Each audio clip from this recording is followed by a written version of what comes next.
Yeah, let's welcome everybody to the Let's Talk Games episode 16. Yes, here we are. We do keep secret, Jamie. We do keep quiet during the intro. Yes, little in joke. To your left, we have Dan. To your right, we have Jamie. And me, Uncle Chunt, the one and only. Yes, wearing this fuzzy warm thing. But yeah, so look, it's been an interesting morning. Yeah, I've driven around Brisbane and I've gotten coffee and milk and picked up a transformer at the office this morning, and yeah, it's all good. Fantastic. So let's hook right in, boys. Jamie in particular, we'll start over there. Yes. What have you been playing? Destiny. That is nice, Dan. Keep it easy. Yeah. Maybe you go first, Chunt, because I'll have a lot to talk about. Yes, you will. Stuff. Good point. Very good point. So, Animal Crossing. Nah, and I played Witcher 3 last night. Finally, after whinging about it for 20 years. Yeah. So, I just beat the first Griffin, and what's her name? Yen has taken me into her castle, and I'm having an audience with someone, and that's where I stopped. You shouldn't have stopped there. You should have definitely carried on. That's one of the best parts of the whole game. Oh shit. Well, I chose my clothes and I was walking around and I was like, it's getting like late, it's like 11, and I was like, yeah, I'll start tomorrow. So hey, look, I've started, man. Come on. Give me a break. Yes. How are you finding it though? Are you enjoying it? Yeah, look, I think at the end then I was like feeling it. I will say initially I was kind of like, all right, yeah. Geralt has a bit of a problem getting onto his horse. Like it's not easy. You just end up running around for a bit, just trying to get the trigger to appear on your screen. It's a bit annoying, but otherwise the game looks amazing. I'm playing it on my 1X 100-inch wall, and it looks amazing. I'm a bit surprised actually, considering how old the game is. It still holds up, and I'm still having moments where I'll just sit there and look around like, it's pretty. Wait until your 4K monitor arrives. You have not seen anything yet. It looks like a painting. It's fucking gorgeous. Beautiful game. Yeah. Sweet. Yeah, otherwise I can see why people enjoy it already, even though I've barely done much in it. But I'm kind of just really shooting down the main line. Like there's all these side quests and shit that are popping up, and I'm like, nah, can't be bothered. I chose the story mode. Yeah, like la blinders. So I just keep running through. And I think I'm going to enjoy it that way. Like I chose the just a story mode, so everyone gets downed in like one punch, which is funny. You have a fight outside of a bar, and it's just like boop boop boop, you're dead, and it's all right. Not much of a challenge at all. But yeah, no, it's good. I think I will come to enjoy it a bit more. I'm never really big on that whole medieval theme. I just never really have been. So that's a barrier of entry for me already. But yeah, anyway, that's it. I'll update you next week. Dan, you have a lot to talk about, don't you? Yeah. I do. Go. I really do. So this week, I finished the first Last of Us again, which was nice. Well, not nice, depending on how you think of it. But Last of Us Part 2 came in the mail, finally, on Monday. Yeah. And as I was texting you guys throughout those first few days, I played it for like 7 hours the first day, from like 2 till 9, and then the next day, with about an hour for eating in between. I played from 8:30 till in the morning till 2:30 the next morning, and then woke up. And this game it's trying to top Lord of the Rings for how many endings you can have in a game. So when I had to stop at 2:30, because I just didn't. I'm like, I know I'm close, but I have to go to bed. It's 2:30, and then I woke up the next morning and like I played for another hour and a half, and it was done. So yeah, so about 25 hours it took me to clock it. So my thoughts on it, without spoilers or anything, we'll get into touch about that stuff towards the end of my rant. So this game is incredible, but not necessarily recommendable. I felt very similar to how I did about Red Dead Redemption, where, I think I've mentioned it on this podcast before, where, the first Red Dead I always liked, but it was, you could go up to someone and say, well, it's Grand Theft Auto, but with horses. Whereas Red Dead Redemption 2 became its own thing. It's its own, it was its own beast. And you have to be a particular kind of player to play that because it's slow and it takes its time. Last of Us Part 2 kind of, it falls in that same, I have the same feeling about it, where like I don't know who to recommend this game to necessarily, because the gameplay is great. But like Jamie, I know like when you tried The Last of Us and you get tired of having to sneak around and be stealthy, I think in the first Last of Us you can actually be more gung-ho than you probably can in this one, because the stealth elements in this are insane. But if you're not into stealth, you're not going to like it, I don't think. So it's not easy to recommend to people, be like, that's just must play. Like Spider-Man is a game where it's like, just play it, because the gameplay is just going to get you through the game, whether you like the story or don't like the story or whatever it is. Last of Us Part 2 wasn't that, but if you're into this type of game, it's fucking incredible. Like it, there's so much that they do. This compared to the first game, and to try and use it as a comparison to understand, with the Avengers movies, Avengers and Avengers Age of Ultron, like I think Age of Ultron is underrated, but there's this thing where the first Avengers is very simple and the first Last of Us is very simple in terms of the story that they're trying to tell. But Age of Ultron tries to do a lot of things and it doesn't necessarily hit on them, but it's trying to do a lot. And I give it a lot of credit for trying to do that. Doesn't mean it's better though. And I think it's kind of where I fall in The Last of Us Part 2, where The Last of Us Part 2 is a ballsy game. Like, so Sony and PlayStation as their icons that they have at the moment with their characters, like you have Kratos, you have Nathan Drake, Aloy, and Spider-Man. I don't really count because it's Spider-Man. Everyone just knows who Spider-Man is. But then Joel and Ellie is the other part. And to take Ellie and essentially make her, to an extent, this unlikable character, like one of your big tentpole characters, and you're like, we're gonna put her in situations where you might not like what she's doing, and you might start to not like her at all.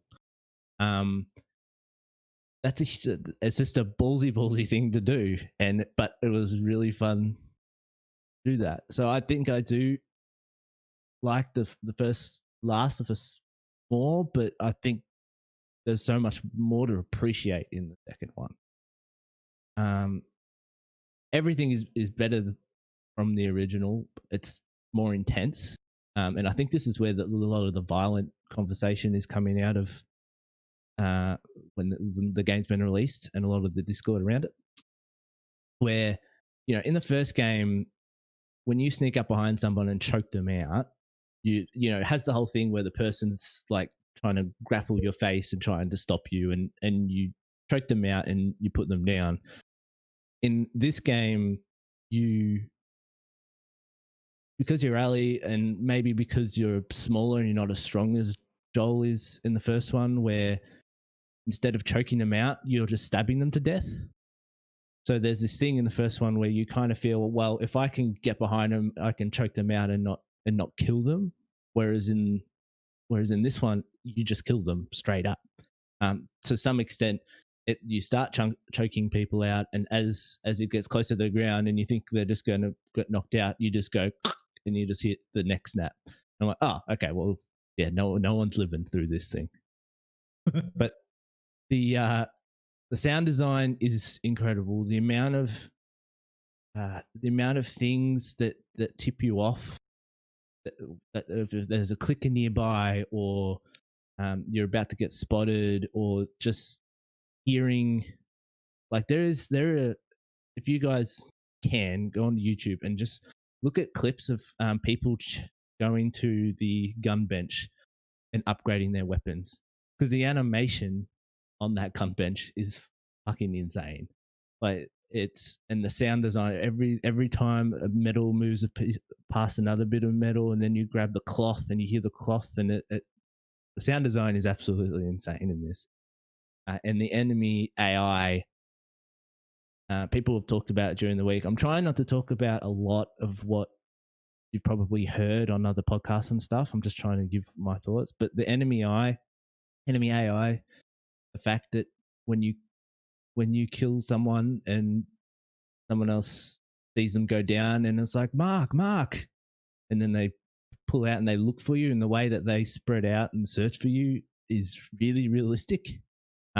There's still patterns that you can find, but the way that they react to everything going on, or when you play a game, sometimes a stealth game, and two people are talking, and then you go take one out, and the conversation just stops, and then it just goes back to gameplay. Here, two people will be talking, and they'll be 10 feet away from each other, and while they're talking, if you take one out, the other one goes, Mark, what is everything okay? Because they know that during mid conversation it just stops. So like stuff like that, where it just really brings everything into it.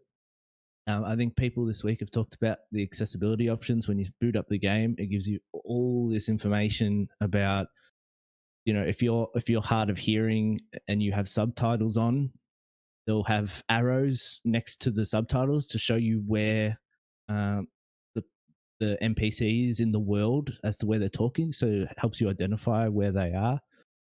If you have hard of sight, it puts on. You could essentially play this game blind almost, because there's settings there that will read out or give you a sound burst of when you're near something. If it's worth looking at, there's some videos out there with all this accessibility stuff, and it's just crazy. But the last couple of things I wanted to talk about. One is, we talked last week, I think it was, about the review embargo stuff that all came out, and we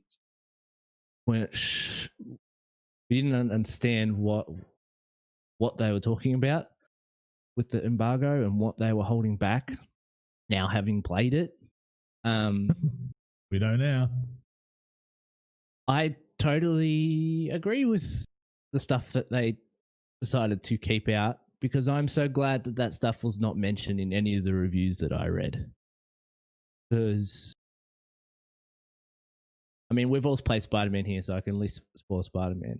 And Sony did this for Spider-Man as well, where they wouldn't talk about that Doc Ock was in the game, or like there's more of it. It's more intense in this game. There's, in terms of the spoilers, because there are a lot of things that you could consider spoilers. But I'm so glad the things that they left out, I didn't know going into the game, because there were such cool turns and things that I just didn't expect. And in a world where we are all trying to get as much information as we can, the fact that I could go into a game like this and be totally surprised by so many things that were in there is just, that was just an awesome feeling.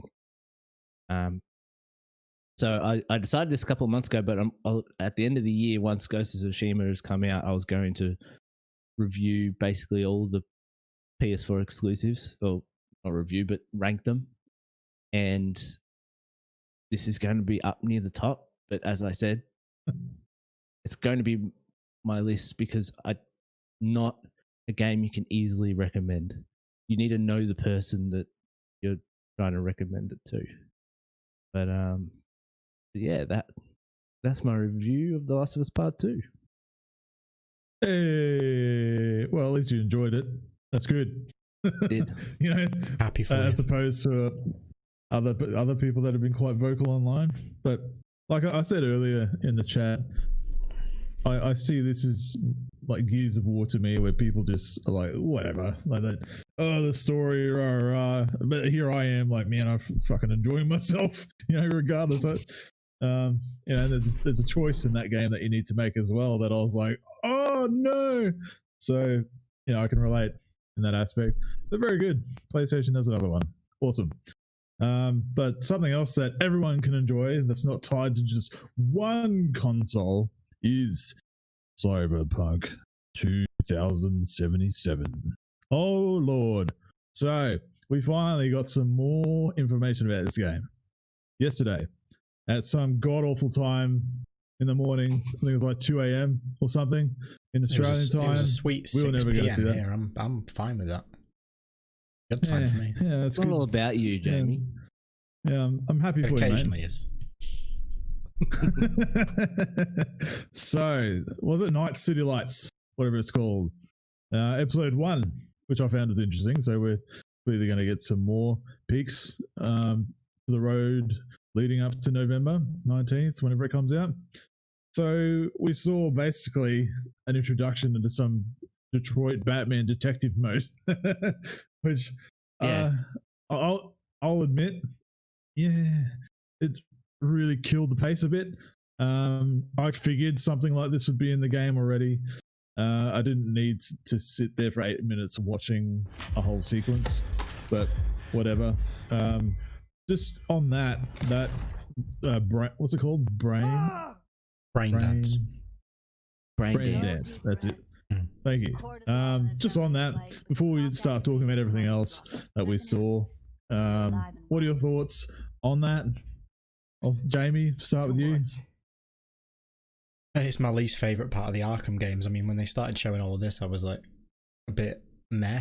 Like, I'm so excited for everything about this game so far, and it's great to see them using this type of a thing, but I hope they don't overplay it. I hope it doesn't become the Batmobile of Arkham Knight.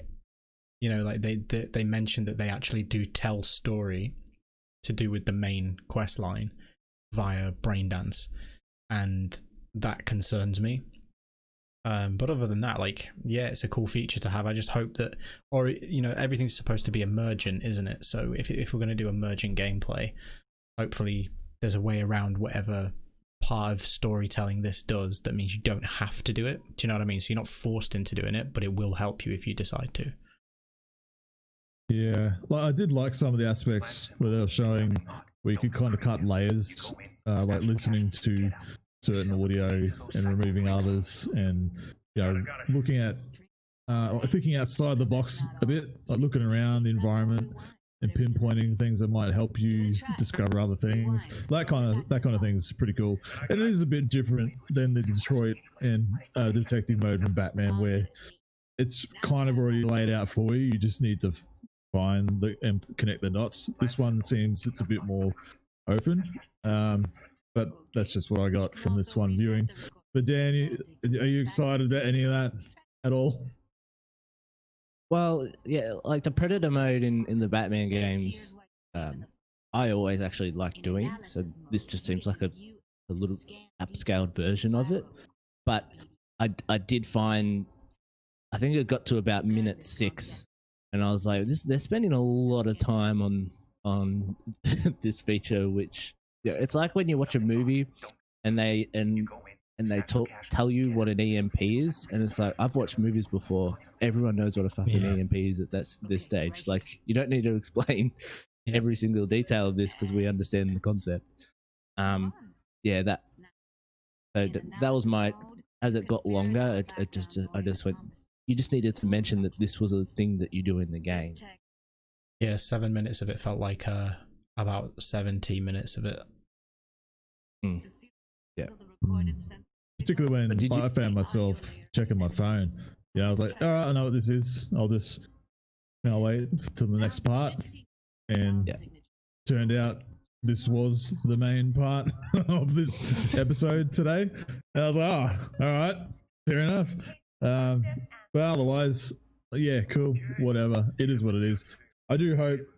I wasn't aware that this was part of the main storytelling. Jamie, that you said, is that right?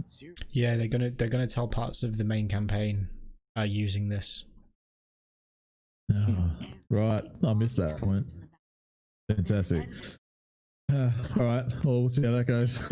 But Well, look, otherwise, I will say one thing which I thought of in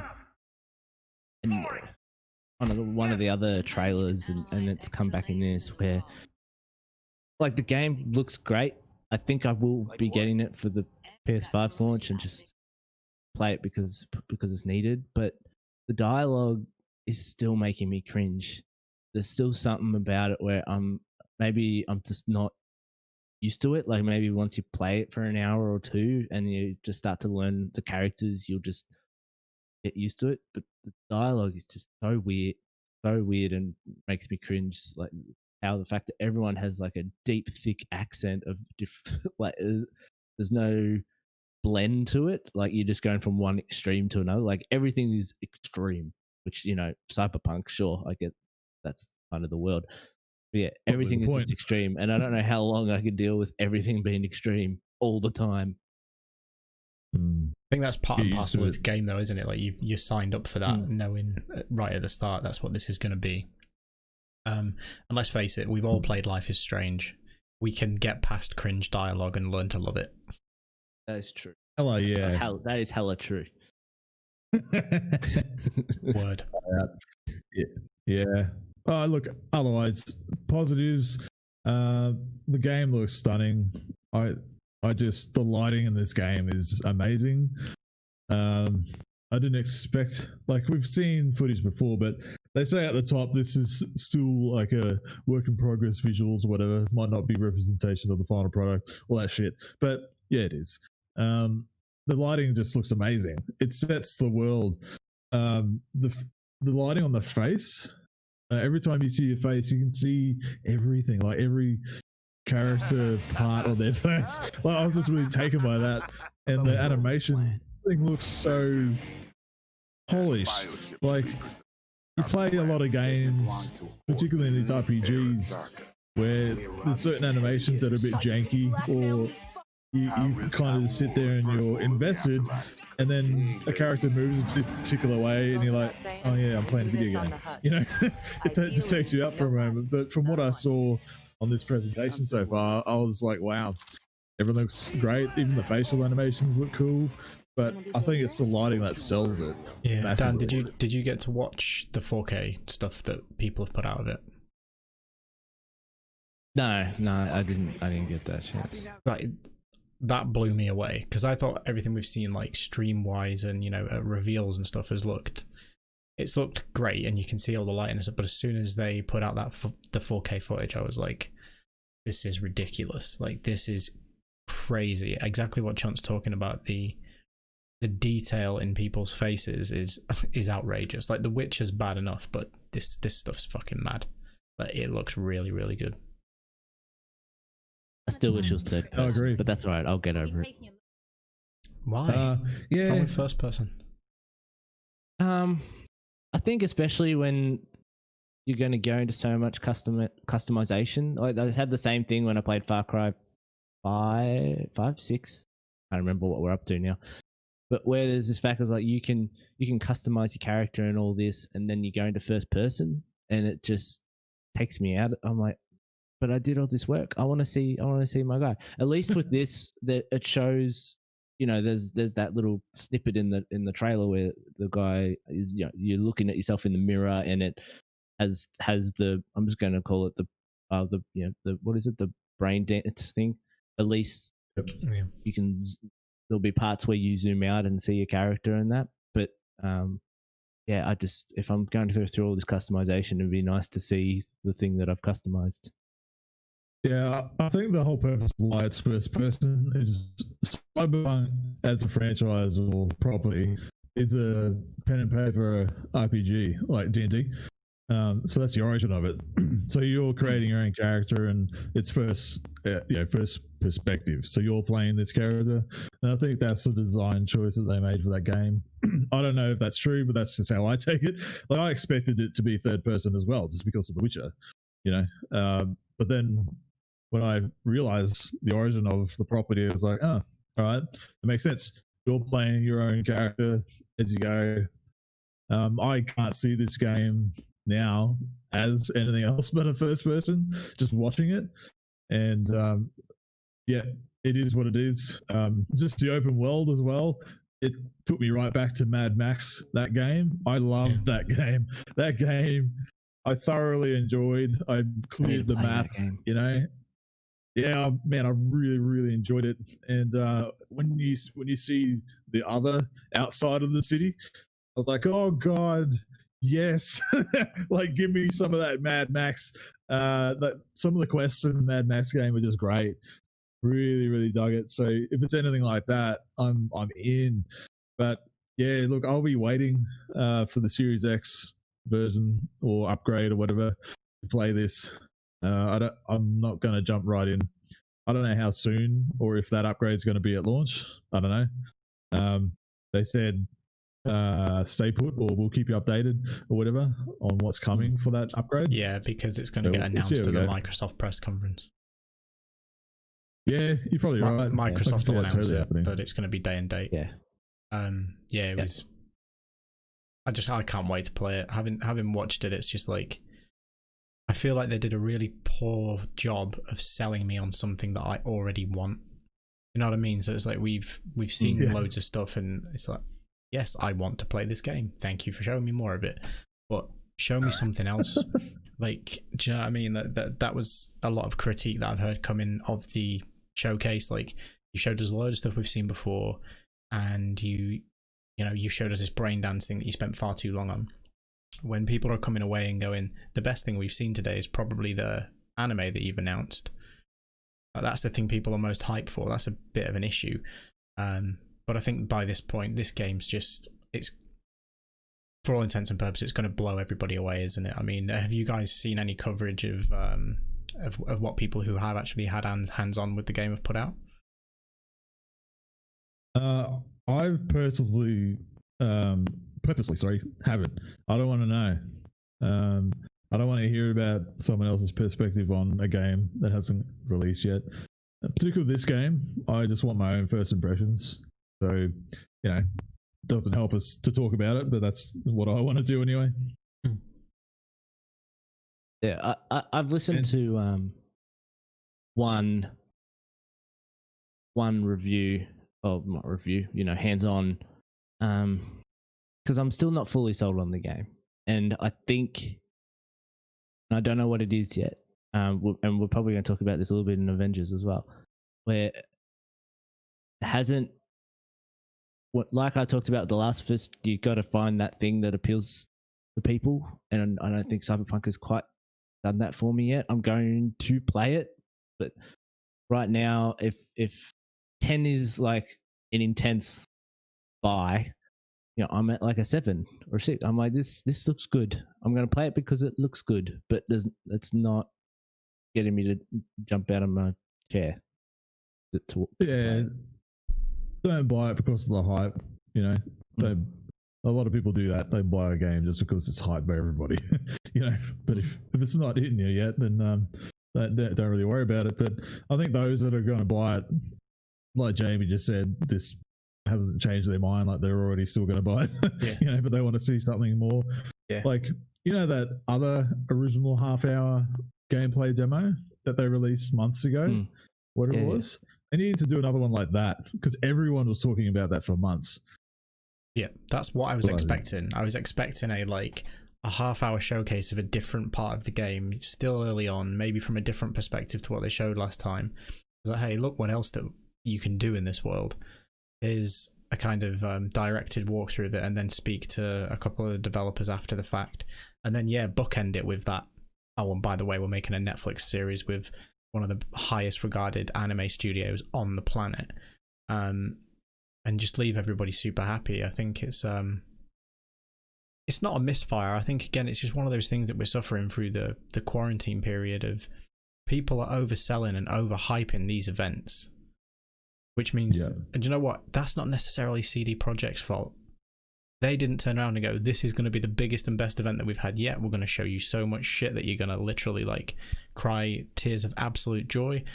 They were just like, "We've got more to show you. Join us here for a half hour." Like, do you know what I mean? Like, the internet gets itself up in a tizzy, and you know, you've got all of these huge publications out there doing like live stream watch-alongs and analyzing what's going to happen before and after the fact. It's becoming a sport. It's ridiculous. So yeah, it was underwhelming, but it did nothing less to not sell me on it, but it did nothing more to sell me on it. So November 19th, can't get here soon enough. They've done a lot better than Pokemon Company putting out a 10-minute video for a stupid mobile MOBA game. So is that even worth us talking about? Other than the fact that we were both furious about it. Fuck my life. Yeah, rather not even talk about it. But something I would like to talk about, if we're done talking about Cyberpunk for now, we can move on, yes? Yeah. Yes. Very good. Now, Dan kind of alluded to this just before. Games that haven't quite sold us yet, for me anyway, is Avengers, which, you know, I'm just going to put it out there right now. Yes, I'm a DC Comics fan. Yes, I wish this was a Justice League game, but no, those are not reasons that I'm not hyped for this game. I have X-Men Legends 1 and 2 still on my original Xbox. I still have my copies of Marvel Ultimate Alliance 1 and 2. You know, I'm there for this. And I want to be there harder for this. But that War Room presentation, it still hasn't really sold me on it. And I can't quite put my finger on it yet. And I've had time to think about it for a few days. And I just think, to me, I'm just going to start a couple points and I'll throw it to one of you guys. I think it's the combat, not so much the visual fidelity or the story or the world or whatever that they've set up. I don't think it's any of that. I think it's just the combat and how it has to work between each of the Avengers. Like, it's not simple like Ultimate Alliance, for argument's sake, where every character essentially is the same movement, the same everything. You just got your own special moves and that's it, like a dungeon crawler kind of thing. And that's easy to do. But this one, it's like a full-on third-person action game, but you have to cater for multiple characters within the same world. You're not just one character. But I don't know. The whole presentation of Thor felt janky to me. The combat felt stilted and it didn't seem fun. Like, to me, I was like, shit, yeah, they're going to be doing this on Thor. Yeah, he's going to be bringing down the thunder and flying around, you know, kicking dudes and all that kind of shit. Bring it on. But I was sitting there going, oh, you're just hitting a giant robot for 5 minutes. Yep. Cool. And oh, look, there's 3 more of them. Cool. All right. And they're like, yeah, that's an example of one of our hero missions. Hope you enjoyed. And I was like, oh, God. Yeah. Oh, shit. Like, if this is what it is, oh, boy. So, well, that's my initial thoughts on it. And MODOK, holy crap, respect for doing MODOK. Holy shit. I never thought they would do anything with MODOK ever. That's just insane. Just wow. So kudos and points to that. But Dan, as you alluded to before, about not being sold on Cyberpunk, are you sold on this? Not yet, but it's growing on me. So I've been trying to put my finger on it too, because I have the same feeling as you do, Chuck, whereas there's something about it. Yeah. It's interesting that you point out about the combat, because I forgot to write this down, where especially, you know, having played like Spider-Man recently with as you guys were playing it, and then Blast Fist and such, it looks like, even though all the moves are cool and the things you're doing are cool, it doesn't ever look like he's ever they're ever actually hitting the robots or whatever, like with contact. Yes. Like you see the sparks in that, but it doesn't actually look like there's anything connecting at any stage. So it just looks like he's flailing around. When Thor's flying around like this, Chun, I did think of you in about a Spider and a Justice Superman. League, Yes. yeah, Superman thing. And I was like, I bet you Yes. Chun's thinking of Superman right now. Hell But yeah. I think so. I appreciate. I think I have more of an understanding about the game, at least, where I appreciate what Crystal Dynamics are trying to do, but I don't know if it's going to work. Where I think they're trying to make a game for everyone, and therefore it doesn't have the focus to fully appealing to everyone. So, like, you have a story, you have single player, you also have the Destiny, like, you know, co-op, going on raids, stuff like that. But they don't, in terms of their marketing at least, they don't know how to appeal to everyone, because you can't have a whole single trailer just be showing off one thing, because then you're alienating the people that are playing it for another thing. And it's the same thing. If you appeal to them, you're going to lose others. Like, I think it's just a game that they are really having a tough time trying to appeal to everyone at once. And you know, this might be the game to get me into that Destiny type, to try and go and play with others and go on those missions. But I'm way more interested in just doing like these single player missions. But I just hope the combat, hope it feels different to play than what I'm watching. Agreed. Jamie. I'll go. I'll positive things up a little bit. I'm fairly sold on it after seeing what we saw. I mean, there's some caveats to be had, right? We can see from obviously the gameplay and the footage that's playing, the presentation isn't a problem. Like, it looks like it's got a bunch of money behind it. That zero contact thing, I get exactly what you mean. Like, it doesn't look like there's impact or purpose behind any attacks that are happening on screen, no matter who it is. Obviously this focuses on Thor, and that's, you know, you get a lot of feeling that it seems a lot of his attacks are ranged and with the hammer, and as the hammer leaves you, like, kind of what's it off doing, like, what's my input as a player. But I think it's gonna feel better than we think it does. A few of the, you know, I've watched some conversations with people who have gone hands-on, and they have said that, you know, when you are playing as Thor, you get that kind of God of War feeling. Like, there's that weight to the hammer that there is behind Kratos' axe. Like, you get that same kind of weight to it, which I think will go a long way to, you know, maybe getting rid of some of your qualms, Dan, with the whole, like, do I actually feel like a superhero? Other than that, the combat looks very Arkham-y. It's very light attack, heavy attack, dodge, which most superhero games these days do. Spider-Man did it perfectly. And you could chain together, you know, using your gadgets and things like that. What's going to be dangerous with Avengers is, and Chunt, you can maybe agree with me on this as well, I think it looks a bit Anthem. The way Yes. the special attacks and the kind of the elemental attacks and things like that, in Anthem you kind of fire those off and you don't feel like they have impact. You know, you see all these bright pretty colors fly away from you, but there's no sense of, you know, wow, that like just completely nuked that enemy or that boss. Like, it's just almost kind of a time mapping thing in your head where you go, right, I need to wait, trigger that now, buff that, trigger that. You know, it's the Division does it, Destiny does it, Anthem did it. These looter shooter type games, they do that. You have to kind of play as a team and go, right, it's more you're thinking about, can I proc everybody else's stats, or can I impact a combo here, rather than having that kind of cerebral sensation that we've come to have from Spider-Man and God of War and those types of games.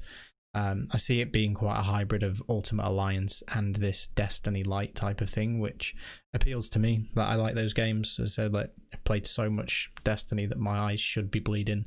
Anthem, I quite enjoyed it for the experience it was. I've not been able to go back to it really. The Division 2 again, they're just my type of games, so I'm happy to see that they're going in that direction. But I understand why people are like, you know, what is this? Like, how does it feel to play?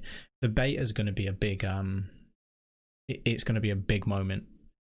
If that launches and it gets a couple of free play days and millions of people get to jump on and try it, it will make or break this game. It will make it the next Destiny, or it will make it the next Anthem. So yeah, I'm cool for it. I'm gonna grab it. I don't know where that's a problem for me, because I want to play it at launch. I'm hoping they announce some kind of crossplay. That'd be dope. I will say, and with this and with Cyberpunk, it's what I've kind of always talked about with Horizon Zero Dawn going from Killzone to Horizon, where Cyberpunk and with this Avengers game, that, you know, the Crystal Dynamics have gone from these, you know, Metroidvania, like linear Tomb Raider games to something of this scale is a huge risk, and it's great seeing studios take huge risks like this to totally change up how they do things. Same with Cyberpunk, going from Witcher third-person fantasy game to first-person Cyberpunk game. Like, it's cool that they're trying something new, and that's why I really want to love this game, because they're doing something different, and I want to put money towards them doing something different. Yeah, I do fear maybe. Sorry to cut you off, Dan. I do fear that they may have done it too quickly. When did they get this project? When was it announced? We saw the announcement for this. 2017 was the first announcement trailer, I think. Yeah, but we had something before that where it was like just a Square Enix logo and then the Marvel logo. I think it was at a Game Awards years and years ago. I seem to recall that we watched it together, like when they kind of dropped that they were working on it. But for me, it's like, to build a game like that, like Bungie regularly, like, you know, attest the fact that, yeah, all right, we may have been playing Destiny for 6 years, but they've been working on it for a decade. Do you know what I mean? Like, so I think a game like this takes so much time, you know, to get your systems right, to get the not the game economy, each character feeling how they should feel, takes a long ass time, and I'm not sure that it's cooked enough. That's a danger for it as well. If this game comes out and it's got its 7 or 8 story missions, it's got 3 of its little Warzone things, and some form of end game recyclable, replayable raid or strike type mission, everybody's probably level capped at 30, I'm guessing, and that's it. That's not gonna scratch the itch of the people who want their itches scratched. So to answer your question, the first announcement trailer of this was in January of 2017, and Rise of the Tomb Raider, the release date was in 2015. So yeah, 5 years essentially working on this game. Then. Maybe they've had enough time. Well, the additional DLC and stuff for this game is going to be free, so that's another bonus. Maybe that, yeah. So perhaps that's their way of just keeping it fresh. Maybe some content can't make it for launch, and they'll throw it in the DLC, you know, like some of these games do. But look, if this is a huge success and everybody loves it, and it potentially opens the doors for a Justice League game, I will support this thing. I will buy it. If it gets me what I want, I will buy it. I'd be fairly keen on a Justice League type variant of this game. I'm not gonna lie, I'd be fairly happy with that. Fucking oath. Yes. Well, you know, that was a bit of fun to talk about that, but something not so fun. Let's just go right into it. Let's just get out of the way. The bad news: we're gonna have to change a logo.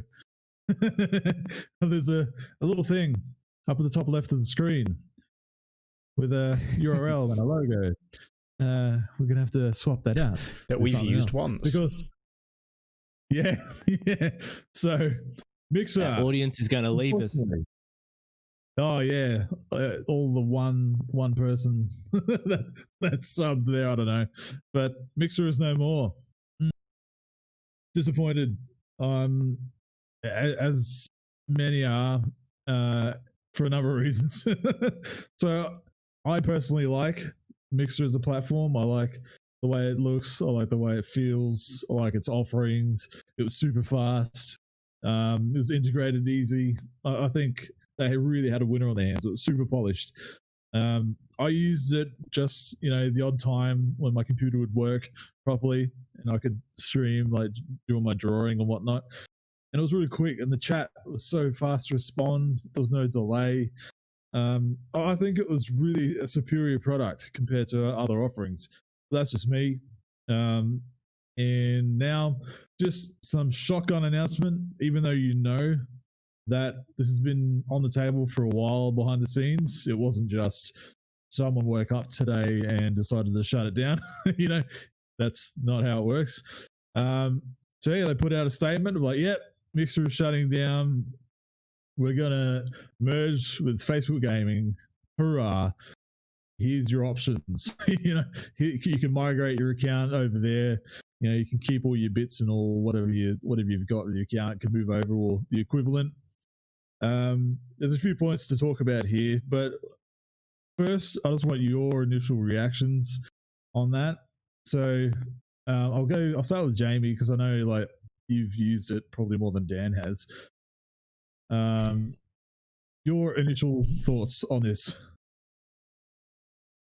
I mean, I feel like they spunked a bunch of money down the drain, like a bunch of money.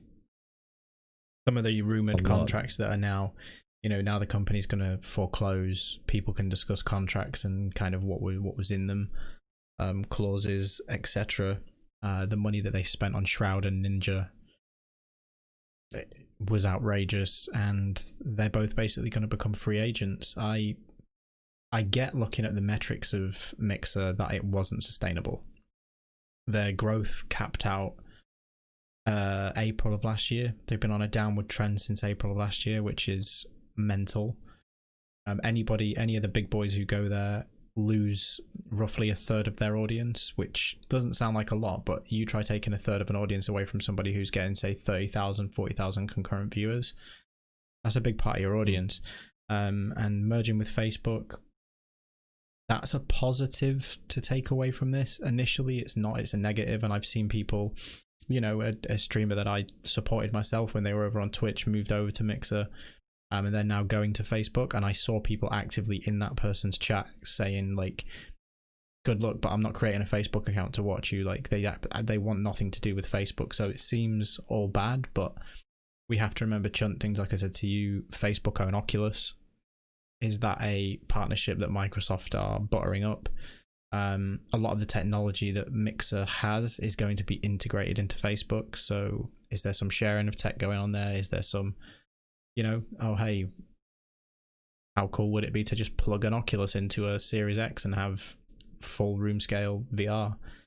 There's things that can be done from this agreement, but in terms of Mixer, I think the long and short of it for me is I feel for the creators, the small ones, not the heavily funded, heavily paid, multi-million-dollar contract signings that were like something out of an NFL or an NBA kind of league style of acquisition. The people that have been growing that platform for its entire existence that now have to risk losing their audience and their livelihoods and their income. That's kind of the shitter of it. So yeah, look at it from Very both true. sides of the coin, if you will.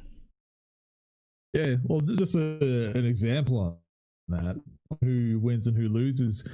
Ninja has, for 8 months' work, has been paid out his entire contract of $30 million.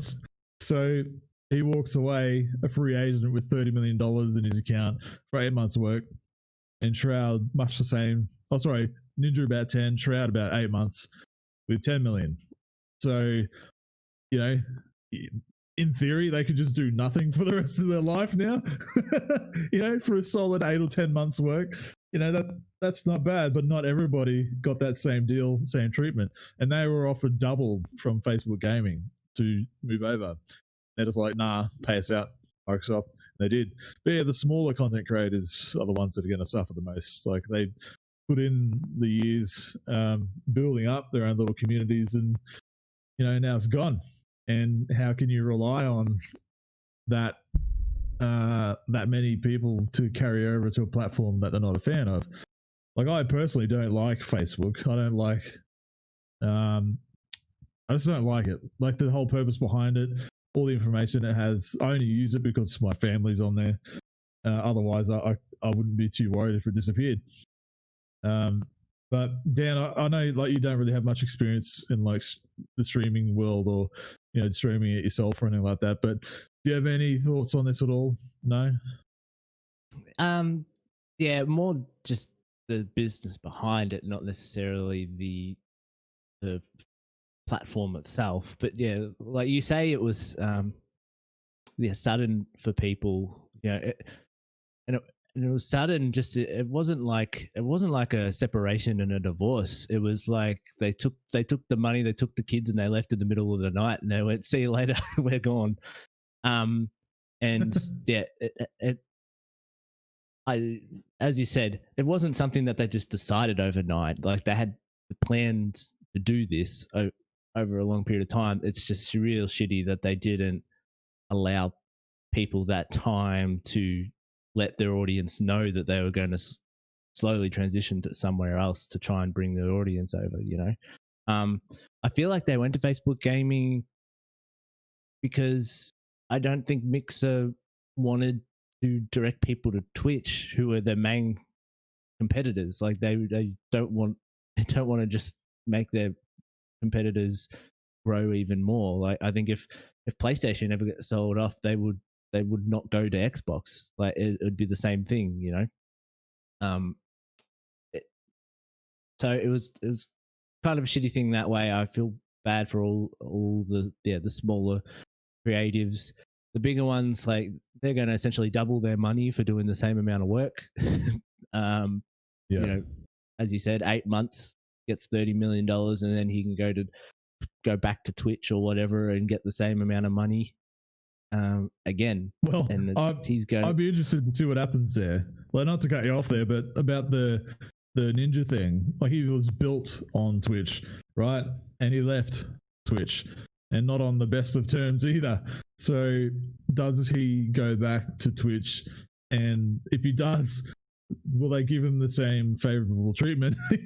Like, yeah, even though he's the biggest name in the game or whatever, is that relationship burnt? Like, there's all this kind of stuff to think about. Yeah, and the points that you touched on about it's a business in the end. Like, Twitch still want that following, and he still wants people. The only thing that people with a lot of money don't have is more money. So so he'll go where that money goes. And I think they'll both, talking of Ninja and Shroud being the two biggest acquisitions they made, they'll both go to YouTube. I think they'll both go to YouTube. Google have got the money to throw around. Twitch don't. Twitch is not that profitable a platform. Like, they make good money, but they're not Google, and they're not Microsoft. Like, the Microsoft money was the thing that enticed these people, and the only way I see them competing with, other than Facebook, which obviously, as we've said, people have got reasons for not wanting to go to, is YouTube and Google, because everybody that's moved there has been treated well and they've paid well. You look at who went there recently. So Courage, a member of 100 Thieves, he's quite large in the Fortnite community, I think, but he's absolutely killing it over there. Moved over to YouTube exclusively. They've picked up quite a few people. Again, YouTube's not really somewhere that I go to watch live streams. I've always been quite centered on Twitch, to be perfectly honest with you. And then, as I said, a few people that I actually watch and support moved over to Mixer. So, you follow them there. I've got both Mixer and Twitch hyperlinked in my bookmarks, but Mixer will be going away. And Dan, just as a they didn't just shut up shop in the middle of the night and go, you don't have time to say anything. Mixer stays active until, is it the 22nd of July? So they gave them like a month. It was like, the platform will be shut down and completely rolled over in a month. I think big creators and people who are on contracted kind of agreements could move over the day after, which a lot of them that are staying did do. They were like, look, this is where I'm going to Facebook, come join me there. I'm going to see out my contract and take my money. So yeah, interesting things in the streaming world. Yeah. Well, even the employees didn't know. Like, there's that's the mixed shit. staff. Yeah, And you know what? It's mixed very staff are coming out going, yeah, we had no idea. It's very un-Xbox, isn't it? But then you do have to keep reminding yourself that it's not Mixer is not part of Xbox. It's Microsoft. It does make you think, like, how long ago did Phil Spencer, of all people, know? Because he came out and put a statement out and was, look, very much trying to be honest, it's the most PR sugarcoat bullshit that he's said in a long, long time. He's like, look, this is why that this is a good opportunity for everyone, and was very much the let's calm down everybody kind of thing. But in reality, no, it's the first shitty move they've made in the gaming space in quite a while, which I'm sure he's not happy about, leading into the Series X event as being the next thing that Microsoft do in gaming. So, Getting questions that he has to know the answer to, over. when it's probably, as you said, it's fundamentally been a business decision. They were not going to take zero growth and loss, if anything, for longer than 12 months in that space. Not after the amount of money they've pumped into it. It's like, right, no, cut our losses now. We acquired the two biggest streamers on earth, and it didn't work. Cut your ties. Shows you how much money they have. Deep ass pockets. But just to add on that, this morning before we started, I saw that Microsoft were putting the call out to say that they're going to start closing their physical stores and opting in to just online only. Which, people are like, what the hell? But it's like, well, look at the world we're in at the moment. A lot of shops have shut down. But the Microsoft stores, they're not the Apple stores. They don't have this evangelic presence that the Apple stores have. And I've never been the one because there's no one near me. I think the only one nearest to me is in Sydney. So it's not like they're all over the place. Yeah, so with that story, so they're leaving 4 stores open, the one in Sydney, one in London, and I can't remember where the other 2 are off the top of my head. But they're closing down all the other stores and just going digital to the digital front. But they also said that no one's going to lose their jobs over it all, which is good. I don't know how that works, but it's good. Yeah. What do you do with a bunch of retail employees when you don't have a retail store? I don't understand that. I'm just trying to find out. You can all become warehouse lackeys. Yeah. So New York City, London, Sydney, and the LA. You'd think, LA. Yeah, that's it. Yeah. Right. So those are all still going to be open, but everything. Times they are a changing. Well, some disappointing news there, but let's just end it off with something a little bit more fluffy and positive, shall we? Let's talk about what does it mean when a game says it's optimized for Series X. What does that mean? It could mean many things. Does it mean it's just prettier? Does it just mean that it's faster? Or does it mean it's a whole new game altogether? A lot of questions going around. I already kind of get it and understand what it is. And this is probably not something that's going to be a long conversation. So I'm going to try and share this around a bit. So when it says optimized for Series X, it does not mean it's been built for the ground up for Series X. It means that this game is utilizing more of the horsepower and capability of the Series X for a current game that's patched to run better and do whatever else. That's like the low level kind of layman's kind of explanation of it. Now, Jamie, the game will look and run better. Yeah, basically. Like, how much of that did I just get right, Jamie? How much did you get right?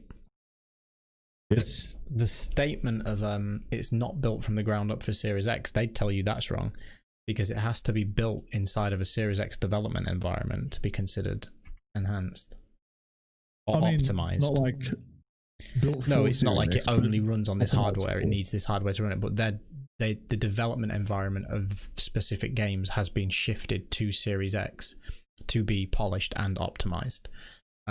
So it's basically like somebody didn't just port this over and up-res a texture pack or, unlock the frame rate. Like they've actually put their build into a development kit of a Series X and optimized it for more cores, for more GPU, and done a bunch of changes. They've shot themselves in the foot a little bit by saying there is no bench. You know what I mean? It's not. They said like you don't have to do all of this. It's like if you just do some of it, then you can considerably be optimized for Series X. It's just marketing bullshit. It's marketing bullshit. It's going to look better. It's going to play better. It's the better console. It's like it's the same thing you get in the PC space. And I've said it before. I think even last week. If you are running a £200, dollar, whatever, 200 monies worth of graphics card in your computer, and you try to run a game at 4K, it will not work. If you run a $800 money, pounds, whatever, graphics card in your computer and try and play at 4K, it will work. Probably a little bit better than consoles. If you run a 1200 monies graphics card in your computer, it will run phenomenally well. You will hit over 60 frames a second at ultra settings in 4K. That is the logic, right? That's how it works. So, like, apply that same logic. It is marketing stuff. If you use an Xbox One to play Halo Infinite, you're gonna have a rough time. It is going to be 1080p, and it's probably not going to hit consistent 30 frames a second. If you use an Xbox One X to do this, it will probably do 1080-60 perfectly fine, maybe even 1440-60, and probably do 4K at 30. If you use the Series X, chances are you're running at 1440-120 if you want to. You just have to apply that same logic to what Microsoft's doing. It's the PCification of Xbox consoles. And being optimized for Series X means you are optimizing it for the highest end of the Xbox market. I hope that applied some nuance. Yep. And the reason why people are getting confused ultimately is because of the smart delivery stuff, and people just aren't getting that they're two different things. They're not necessarily like they are, what's the word? They have affinity with each other, but they're not the same. They're not the same thing. Huh. Yeah, I don't know. They're pretty clear. You know, I don't understand the conversations that happen online a lot around these things. Like, I can't remember the name of the comedian who said it, but he says, just think of the most stupidest person and just imagine that there's twice more out there than that. You know, where it's like, here's a message that's pretty clear, and there's going to be so many people that just don't get it for whatever reason. And every time it happens, I just have to, like, I think I'm having a migraine, like, instantly, you know. Look, I'm excited. The badge is going to be on the games to be pretty clear of, like, this version is better than the other one, you know, but it's not like strictly a Series X only game, you know. It's just this game runs on Xbox, but it's going to be better on this one. That's as basic as it needs to get, you know. And I don't understand why people aren't getting it. PlayStation's doing the same thing with Cyberpunk, and I think Avengers as well, where it's going to have like an updated version for PS5, to my understanding. Yeah. Which doesn't mean that it's a whole new experience or a whole new game. You know, it's just a better version of. So I don't understand why this was a news piece on Twitter. Like, I just don't. I saw the video come out. I'm like, and that video, by the way, is really, really good. Like, the marketing and presentation on that video that explains what's optimized for Series X was very, very good. And I hope that's what we see going forward. Maybe in the July event, like, there's that kind of marketing where it's like, it's pretty clear and it's powerful. And if you notice, the only logo that you're seeing is the Xbox. Oh, did we drop out? No. Dan dropped. You carry on. Oh, Dan dropped. Yeah. So it's cool to see this. It's just Xbox on the main branding now. Like, at the end of every video of new Xbox games or new Xbox products, it's just the Xbox on screen. There's no, like, Series X. There's no one. There's no blah, blah, blah. Which is good. Getting that messaging out saying that this console is just Xbox. I like that, and that's what I was hoping that they would do before they announced the new console. I was like, just call it Xbox, just do that, and they're playing to my wants, which is good. Anyway, so almost a no news thing, but it was worth talking about for people that watch us that don't quite understand what it means. Jamie really just kind of, put the bullet down the line and said, "This is what it is, motherfucker." I mean, it makes sense, assuming people understand how technology works, and unfortunately, you can't assume that people do understand how technology works. And that's not to actually give Microsoft a free pass, because their marketing is convoluted as hell. Like, in terms of naming conventions, they're making all the right plays in terms of the services they're offering and what they're doing. Smart delivery is brilliant, and yeah, having enhanced titles day and date is awesome. But as much as I understand the difference between an Xbox One X and an Xbox One Series X, an Xbox Series X, see, even I'm doing it. It's nonsense. It's absolute nonsense. I think if what's going to happen is what you just alluded to, John, in the fact that everything's being called Xbox from now. I agree. It should just be the Xbox. And yes, this model is Series X. But Lockhart, if it exists, which we've discussed at length, it likely does, it needs to just be called, it just needs to be the Xbox. But here's the Xbox, and here's the Series X. And sack everything else off and start your naming conventions again, because they messed it up as soon as they started going with bloody 360. Like, just what precedes the number one? The number two, like, not 360. Well, I mean, Nintendo have been doing that for years, though. Every console is a different name, and yeah, but at least it's named. It's not numbers. Yeah, it's not random fucking numbers. Here's the Nintendo 3046, and it's been followed up by Nintendo 5000. They just do that with their Nintendo accounts. True. Yeah. Oh god, I didn't go there. But no, it is. You really can't assume that people understand, because they don't.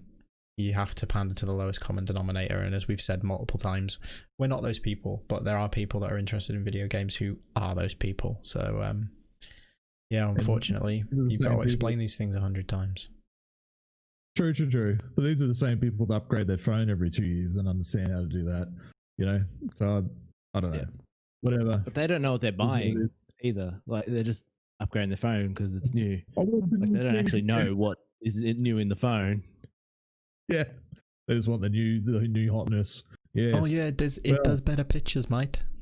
It's got better pictures. Yeah. Well done. Slightly faster. Yeah. Yes. Well, speaking of hotness, there's 3 of us here, and we've been talking for about an hour. Not boiling for you, boiling for me. Melting. What is hot over there at the moment? What does that mean? What temperature? Mainland UK's had 30. Oh, come on. Good job. You hit 30. That's an achievement in the UK, mate. 30 is an achievement. We haven't hit, like, I think we were like 26, 27-ish, but yeah, the mainland got some 30 plus. And we're having harsher UV sun rays than the UK has ever seen. So the world's melting, guys. Global warming's real. Yeah, well, it's 16 degrees here at the moment, so I'd take that, because I think it's still about 25 degrees and it's 20 past 12. So it's quite horrible. Holy shit. Yeah, that's terrible. Well, don't know how to end on that one. Just have a cold shower and go to bed. I'm going to go take my clothes off for sure. Oh yeah. Now it's getting hot. Well, and with that image, goodbye. I'm gonna have another coffee. I've only had one this morning. I need another one. So that was an interesting conversation. Hopefully, those that have watched to the end, we know Stewie has. We know Stewie's going to be there. He's going to leave a comment. Please, Stewie. So let's end it there. You can see our socials below us, and one of them is going to be disappearing from the top. Don't go to the Mr. account. Yeah, don't even bother. Just go straight to the Twitter one, and all our handles down there on Twitter. And this has been episode 16 of Let's Talk Games. Have a good one. Toodle pip all.